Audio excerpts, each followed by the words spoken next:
Rama, Rama Rama Hare Hare, Hare Krishna, Hare Krishna, Krishna Krishna, Hare Hare, Hare Rama, Hare Rama, Rama Rama, Hare Hare, Hare Krishna. Vasudevaya. Om Namo Bhagavate Vasudevaya. Shushrusho Shaddadhanasya Vasudeva Kataruchihi Shyanmahatsevaya Vipraha Punyatirtha Nishevanat. O twice born sages, by serving those devotees who are completely freed from all vice, great service is done. By such service, one gains affinity for hearing the messages of Vasudeva. Shrunvatam svakatah Krishnaha Punyashravana Kirtanaha Hridayantasto Bhadrani Vidunoti Suhritsatam. Shri Krishna, the personality of Godhead, who is the Paramatma, super soul in everyone's heart and the benefactor of the truthful devotee, cleanses desire for material enjoyment from the heart of the devotee who has developed the urge to hear his messages, which are in themselves virtuous when properly heard and chanted. Nashta prayeshva bhadreshu nityam bhagavata sevaya bhagavati uttama shloke bhaktir bhavati naishtiki. By regular attendance in classes on the Bhagavatam and by rendering of service to the pure devotee, all that is troublesome to the heart is almost completely destroyed, and loving service unto the personality of Godhead, who is praised with transcendental songs, is established as an irrevocable fact. Tada rajastamo bhavaha kamalobhadayascha ye cheta etair anaviddam sitam sattve prasidati. As soon as irrevocable loving service is established in the heart, the effects of nature's modes of passion and ignorance, such as lust, desire, and hankering, disappear from the heart. Then the devotee is established in goodness and he becomes completely happy. Evam prasanna manaso bhagavad bhakti yogataha bhagavad tattva vijnanam mukta sangasya jayate. Thus, established in the mode of unalloyed goodness, the man whose mind has been enlivened by contact with devotional service to the Lord gains positive scientific knowledge of the personality of Godhead in the stage of liberation from all material association. Vidyate hridaya grantish chidyante sarva samshayaha kshiyante chasya karmani drishta evatmanishvare. Thus, the knot in the heart is pierced and all misgivings are cut to pieces. The chain of fruitive actions is terminated when one sees the self as master. Hare Krishna,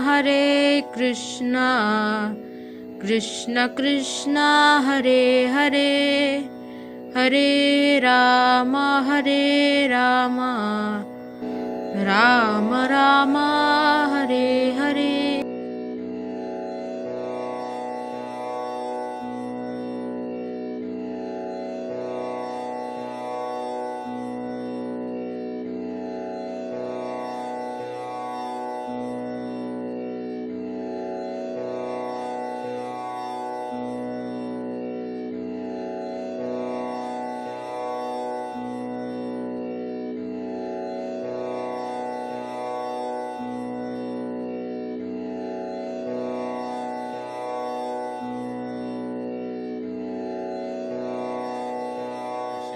Krishna Gopa Gopida Shama Kunda Radha Kudda Gidi Govardhan Ki Jai, Shri Vrindavan Dham Ki Jai, Navadip Dham Ki Jai, Gang Jamuna Tulsi Bhakti Devi Ki Jai, Ananta Koti Vaishnava Vrinda Ki Jai, Samaveta Bhakta Vrinda Ki Jai, Go Premanandi. All glories to the assembled devotees, all glories to the assembled devotees, all glories to the assembled devotees. All glories to Sri Guru and Sri Guranga, all glories to Srila Prabhupada. Om Namo Bhagavate Vasudevaya. Om Namo Bhagavate Vasudevaya. Om Namo Bhagavate Vasudevaya. Om Vishmadaya Krishna Prasna Bhutade Shrimate Bhaktivedanta Swami Niti Namane Namaste Saraswati Deve Gauravani Prachadane Nirvishesha Shunyavadi Pachatirishya Tadane Shri Krishna Chaitanya Prabhu Nityananda Sri Advaita Gadata Shivasri Gaur Bhakta Vrinda Hare Krishna Krishna Krishna Hare Hare Hare Rama Rama Rama Hare Hare. Reading from Srimad Bhagavatam Canto 11 Chapter 3 Verse 8. Dhatu paplava asane vyaktam dravya gunatmakam anani nidana kalo hyavyakaya pakarshati.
Dhatu, of the material elements, upaplave, dissolution, asane, when it has become imminent, vyaktam, manifest cosmos, dravya, gross objects, guna, subtle modes, atmakam, consisting of, anadi, without beginning, nidana, or end, kala, time, ki, indeed, avyaktaya, into the unmanifest, apakarshati, draws.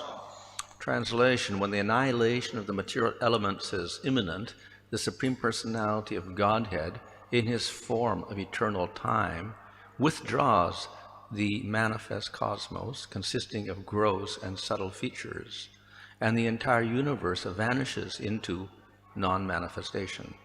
Purport: in the third canto of Srimad Bhagavatam, Lord Kapila Dev teaches that the material nature originally exists in an inert state of equilibrium called pradhana.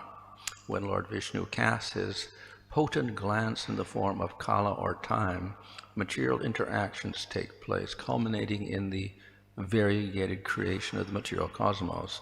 In this verse it is stated that at the end of universal time, the same kala that originally incited the female nature into manifestation again withdraws the cosmos into its original state of inert non-manifestation. According to Srila Bhaktisiddhanta Saraswati Thakur, the time potency itself, kala, is then withdrawn, and it merges into the Supreme Soul, who manifests himself as the original cause of material nature. Such technical arrangements for creation and annihilation, birth and death, do not exist in the eternal spiritual kingdom of God. In the spiritual sky, the variegated spiritual enjoyment of the Lord and his devotees is not hampered by the inferior cycles of birth, maintenance, and destruction found in the material world. Translation: when the annihilation of the material elements is imminent, the Supreme Personality of Godhead, in his form of eternal time, withdraws the manifest cosmos consisting of the gross and subtle features, and the entire universe vanishes into non-manifestation. So here's a further description of the material world. The world is created by the will of the Lord, and here again it is destroyed. So we have Maya described in terms of its negative quality of being destructible. This is in contrast to the spiritual world, which never is created and never is destroyed.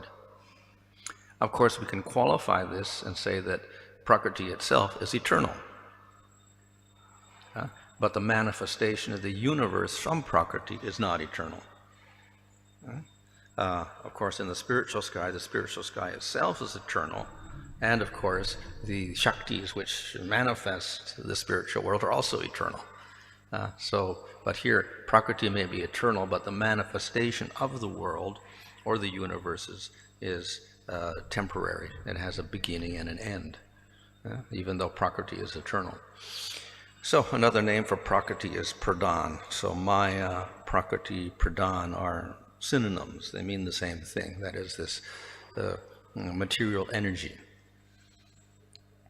So we often talk about Maya or Prakriti, but generally we refer to it in terms of its manifestation of the material world rather than in its inert state. But technically they are different. Prakriti is the inert state, and there is no action, there is nothing visible, there's nothing taking place at all. There's no forms, nothing is there. And then by the will of the Lord, he glances and time operates to manifest agitation of Prakriti, so that Sattva-gun becomes prominent and Mahā-tattva manifests. Simultaneously, the jivas enter into that Prakriti. So that's called mahā-tattva. It's a state of Sattva-gun in the material world. Once that agitation has taken place, then there's a, more or less we can say, a chain reaction. The Lord, after that point, really doesn't have to do too much. Just like we start a chemical reaction, and you put a chemical into another chemical, starts reacting, and it goes on by itself to do various things. So here, the Lord glances, and then mahā-tattva manifests, and then once the gunas are agitated, they start transforming. So sattva-gun turns into rajagun, and then it turns into tamagun. And these three states are distinct. So we have mahā-tattva as the sattvic aspect, something called sutra as the rajasic aspect, and then ahankara as the tamasic aspect. All very subtle.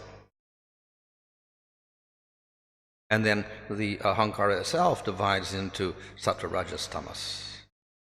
And from the sattva portion of ahankara we get mind, and we get the devatas of the senses, not the bodies actually, but the subtle forms or whatever. And from the rajagun we get buddhi and the senses. We get the action sense, 5 action senses, and the 5 knowledge senses. And the devatas are related to each of these senses. So we have 10 devatas plus the mind, and then we have the 10 senses to go along with that. So we have a deity for each sense. And then from the tamagun aspect of ahankara we get the tanmatras, like sound, etc. And then we get the element, akash or ether, and we get touch and air element and form and fire element and taste and water element and smell and earth element. And there we have all the ingredients, material ingredients manifested, which form universes and bodies for the living entities. So all this goes on because stimulation of time, the glance of the Supreme Lord, and entry of the jivas into Prakriti, then that all takes place. Once that takes place, then we have lokas and we have bodies for living entities, but the bodies themselves are temporary, so the jivas in the bodies have to take body after body after body. And then there is destruction. So this, we get the destruction of the material bodies, that's the lowest level. Then we got bigger levels of destruction. So we have a type of destruction after every Manu. So there's a flood, and there's a partial destruction. At the end of the day of Brahma, there's a more complete destruction, where everything up to Svargaloka gets annihilated or put into underwater. And then there's period as day period. Then everything is manifested again. So that's another type of destruction. The daily destruction, kalpa after kalpa. 365 times in 1 year of Brahma times 100 years. And then there's the final destruction of everything when Brahma's 100 years is finished. So everything gets gradually dissolved until the material elements themselves disappear. Day after day of Brahma, the elements are still there, and even the planets are still there. But at the end of the life of Brahma, then all the planets and all of the bodies and all the universes begin to dissolve, and all of their material elements like earth, water, fire, air, ether, the senses, everything, they merge into each other, and finally everything emerges into ahankara into mahā-tattva, mahā-pralaya into prakriti, and then everything's invisible. So that's how it ends up. So everything disappears completely, and nothing. Of course, prakriti is there, but it's intangible. And then again, when the Lord wills it, due to the manifestation, the impetus of time, the Lord injects the jivas, and again, another cycle starts. And then prakriti becomes visible as mahā-tattva and ahankara and all the material elements, and they form into universes, and then bodies form for the living entities again. So, meanwhile, the jiva is there. The jiva is in body to body in the material world. He travels until the end of the life of Brahma, and then at that point, he merges into Mahaviṣṇu. All the jivas in the material world with all their karmas disappear in Mahaviṣṇu. And then when Mahaviṣṇu ejects the jivas into Prakriti, again, the karmas of each jiva get attached to them from previous days of Brahma, and they go into the material world according to their karma. And they get a body. And then they continue to act and accrue more karma and expend karma. So Maya operates in a cycle. So we have a complete creation, destruction of everything going on. And then within that we get the partial destructions, the floods after each Manu, and then the night flood every night of Brahma. So after every day there's a flood, and then there's a destruction. And then we get the big destruction at the end of the lifetime of Brahma. So this way, everything is created, everything is destroyed, everything is created, everything is destroyed. And of course, we got the smaller cycle also, the cycle of yugas, Sattva, Treta, Dvapara, Kali. And then Kali is most, everything becomes tamasic, the whole varnashram system is destroyed, everything is, spiritual life is very weak, etc. And then it gets restored again. So that's a 4 million year cycle within the manvantara cycle. So we get another type of creation, destruction taking place, partial creation, destruction. So in this way, the whole material world goes on in cycles of creation and destruction, which means temporary. It doesn't last. Spiritual world doesn't have this cycle. It's there forever. If the material world exists, it's there. When the material world does not exist, spiritual world is still there. So it is eternal. No creation, no destruction. And therefore, preferable. The jivas within matter, as I explained the other day, They want to get some enjoyment. So the Lord gives them some arrangement, but it's not a perfect arrangement. And this is part of the problem. The cycles of creation, destruction keep going on within Prakriti itself. And therefore, nothing is stable. Everything was subject to destruction. And in that situation, the jiva cannot be completely happy. Because each time the destruction takes place, his happiness must end. So when we die, we get unhappiness. And then we have the bigger cycles, the manvantara cycle, the day of Brahmā. Again, everything gets destroyed and the jivas have to suffer for that. They don't like that.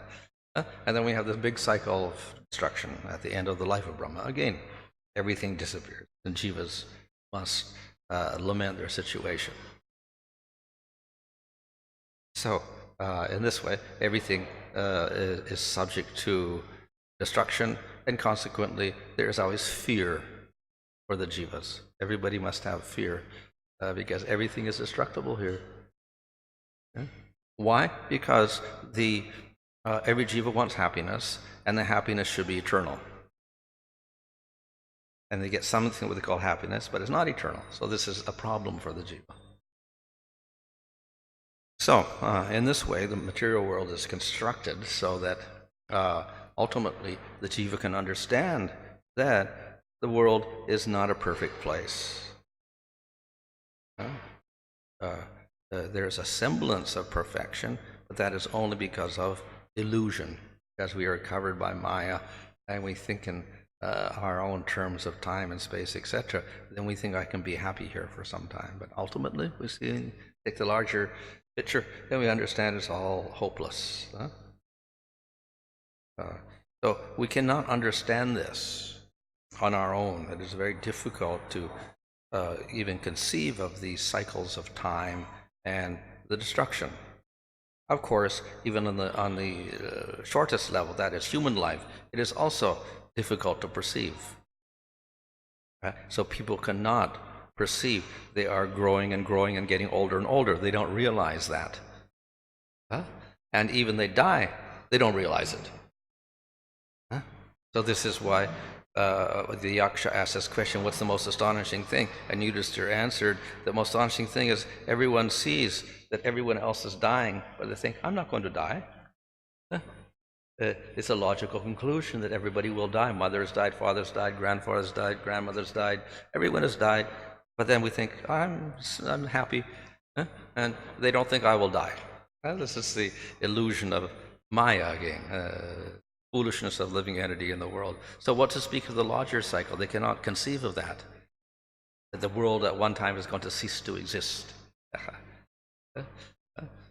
So everyone lives very happily. Of course, now in the modern world, there is this idea, okay, somebody drops an atomic bomb or a nuclear weapon and then we could destroy ourselves. Or climate change to go in such an extreme that we could destroy ourselves. Or in the past, something happened and the dinosaurs all got destroyed. Or they have these theories about destruction, but it's true. The world is destructible, very destructible.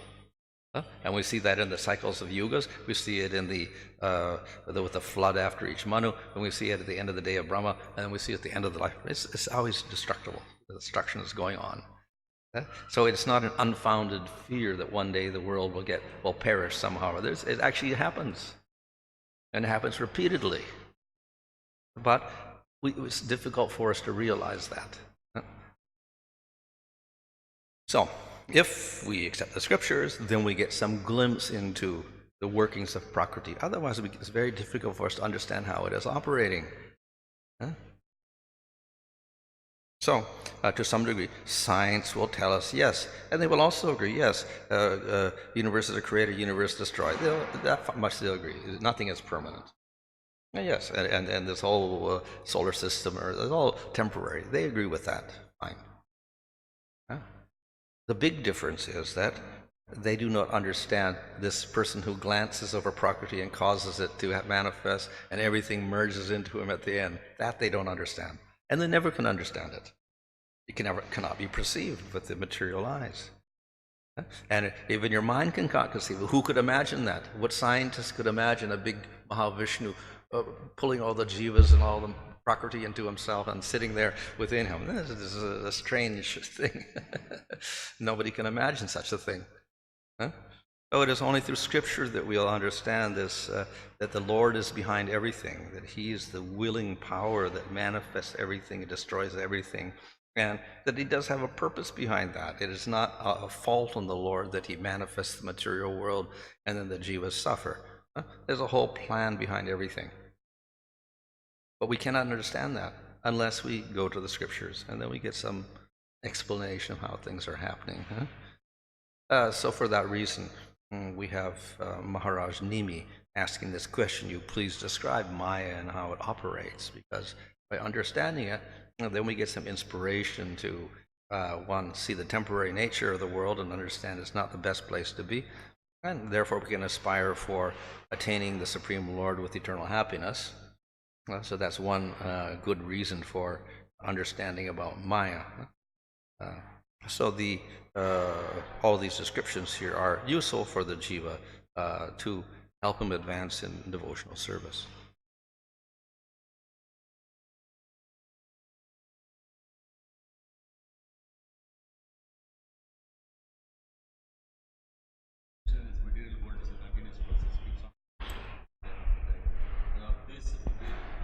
Come to understand that there are 4 levels of destruction going on.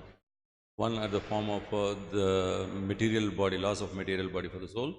Then at the time of manvantara, or the end of Manu's day and the Brahma's day, and the ultimate destruction.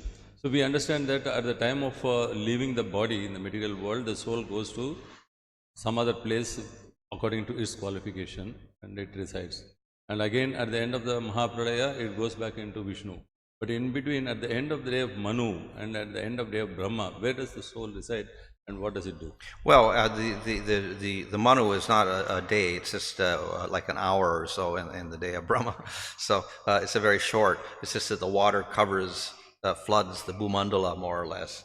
That's the extent. So there's always jivas there, and even the jivas there, they get on Matsya. And they get saved, the plants and the animals and the jivas get saved there, and of course the upper planets don't get affected at all. So it's not a complete destruction. At the end of the day of Brahma, the water rises up to Svargaloka, and then above that there's hot fire, so even Mahaloka, the people have to leave there also, and they go to Mahaloka Janaloka, they go up to Janaloka and like that. But at the end of the day of Brahma, then Brahma sleeps and everybody else has to go to sleep. It's all, nothing happens, like inanimate darkness for a whole night of Brahma. And then it all starts over again like that. And then Brahma recreates, the water goes down, etc. And Brahma again restores the lower planetary systems all the way to Earth and Svarga, etc. And puts the jivas there again. The pastimes of the Lord are eternal and keep taking place. And the different characters taking place in each pastime are different. And what happens to the characters which are not connected with a particular līlā, where do they stay with? The what? Like we say Dhammadar līlā, Yashodamai is connected with Krishna's līlā, and whereas in Rasa līlā, the gopis and Krishna is connected with. When the Rasa līlā is happening, what happens to Yashodamai and other characters in other līlās? Where do they stay? Well, like if it's in Goloka, then it's nighttime, everybody's sleeping. And only the gopis and Krishna are there. Everyone else, even the cowherd boys are sleeping. Everyone is sleeping. Yeah? And in the daytime, they all wake up, and there's no Rasa Līlā then. And, it goes on like a regular day and night there within Goloka. Pralaya? Then everything is sleeping for some time, and then when the jivas start getting restless again, then Mahavishnu again glances over Prakriti, puts the jivas in, and then all the universes are formed, and then again, the first day of Brahma starts like that, and then we have Satya Treta, Dwarpa Kali, 1,000 times each day of Brahma. Well, when the day of Brahma starts, then there's the Satya Yuga, Treta Yuga, Dwarpa Yuga, Kali, but that actually exists on Bharat Varsha. The other Varshas don't even experience yugas, and the higher planets don't experience yugas either. So it's something for Bharat Varsha. Maharaj, there are innumerable universes. In each universe having one Brahma, all Brahmas having same lifetime? Have length of life? Lifetime. Well, as we say, it's approximate, because when destruction takes place, it's not exactly simultaneously that everything is destroyed. It's like first some go in, more go in, more go in, until everything goes in. So there's a little bit of a time span there, which was very short from Mahavishnu's point of view, one breath maybe, but from our point of view, it's many millions of years probably between the one and the other, so like that. But the universes may be in different sizes. So it said there may be 1,000-headed Brahma, or a 4-headed Brahma, or a 8-headed Brahma, according to the size of the universe. So some universes are much more huger or bigger than our universe also. So when Mahavishnu inhales, all the universes simultaneously not goes inside the Mahavishnu, right?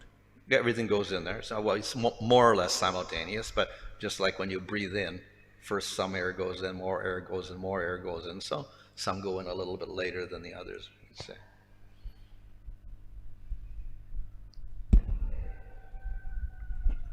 Maharaj, when we are someone is chanting in the sense deriding devotees, for instance, oh, you're Hare Krishna, you're nothing. So there he's showing disrespect, but he's showing disrespect in derision. So Slight, yeah. slight. That's an example of hela, perhaps hela, which has a little bit of disrespect in it. So that disrespect, now we call that namabhas, but we don't call it namaparad. Yeah, it would depend on the ill intention involved in it, or we could say. So obviously, asuras, there are very offensive. They hate the Lord, they hate the devotees, so it's obvious. Others, it's just it's out of ignorance perhaps that they're doing that, disrespect or whatever. It's not so much a great dislike, but of course that hela can turn into aparad also if it's more serious and more enmity towards devotees. Then it becomes aparad. So Shishupal, when he was constantly taking the names of Lord, Yeah, it's not namabhas. aparad. Aparad. No. Yeah. And also, Maharaj, we find that Lord Chaitanya Mahaprabhu, he gave different instructions to Grihasthas and to Vairagis. To Raghunath Das Goswami, he told that always chant the names of Krishna and serve Radha Krishna in your mind, and various other instructions. Whereas to the Grihasthas, he said chant Hare Krishna and do Vaishnav Seva. So can we say that because the Grihastha Dharma is Atiti Seva, and Mahaprabhu for Vaishnavas, he is saying do Vaishnav Seva? Can we say that? Well, perhaps there's no real. I never seen an explanation that distinguishes it like that, because even the devotees who are renounced may do Vaishnava Seva. It's not they shouldn't do it, but perhaps we can say because they don't have the facility for it, they don't have a house, they don't have money, therefore they can't. Vaishnava Seva usually means you feed them, and if they're begging for food themselves. How can they serve in that way? But they can serve in other ways, obviously, by helping them, advising them, etc. So that type of service would be there. Yes, ma'am. And you have spoken about this Pancharatric standards of Archana. Is there a Bhagavad standard of Archana also? Well, obviously we could say devotion. Worship the Lord with devotion. We could say that Raganuga could turn into that type of thing where, of course, we're not encouraging people to ignore the rules, but generally if one is strongly on that path, then the rules would have less significance. Well, what we do find, like for instance, Jagannath Puri was not done according to Pancharatric, another set of rules, for instance. So it wasn't Pancharatric. And then again, we have the Sabaras who are worshipping him without Pancharatric rules also. But the Lord appreciated it, so therefore they have some sort of standard like that where everything is not according to rule and regulation also. Yes, ma'am. And we now in the sequence of creation, we find that the Indriyas the senses manifest even before there's a body. The body comes much later on for a jiva. Yeah. But the senses all the components of the body manifest. Yes. So now when we say what is the eye, we usually point to the material eye. So Yeah, but actually it's a subtle eye. The subtle eye. Where they talk about the eye and the sense objects, actually it's not this eye. This is the gola. This is the gross aspect of it. So the real eye goes out of the body when you die and goes with the subtle body. So the senses go with the along with the pranas, go with the subtle body out of the body with the jiva. And then they go into another body. So then the subtle body is not just mind, intelligence. It's got all the senses there also, subtle senses and pranas as well. And also, Maharaj, this expanding universe, as you were saying, the universe coming out of Mahavishnu's body, over there, of course, it agrees with the modern theory that the universe is expanding and collapsing. Yeah. But then, in the Bhagavatam itself, we usually say that the universe has a fixed size. It has a size, particular size. So how do we reconcile both of them? Fixed size. Yeah.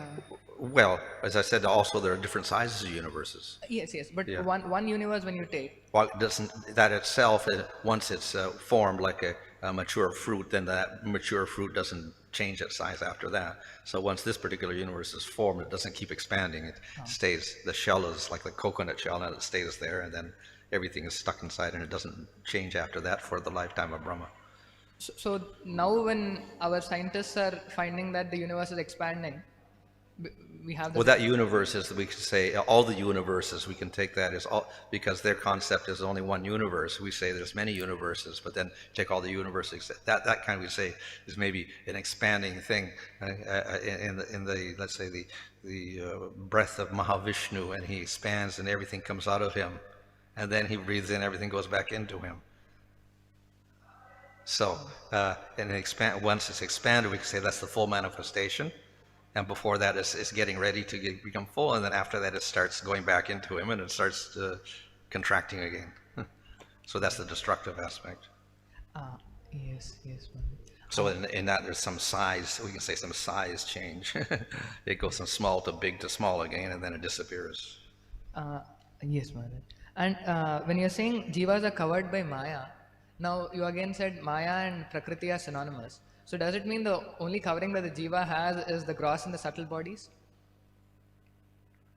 Well, in the subtle body, we'll have all aspects. We have Prakriti, Mahatattva, everything there. Sense objects, senses, everything is there. And even the devatas are sitting here someplace. So that is the covering on the jiva, the subtle body. When we say Maya, we usually think of, just everything, but actually, technically, it's the Prakriti, which is the subtle aspect, but then we can also say everything is called Maya also.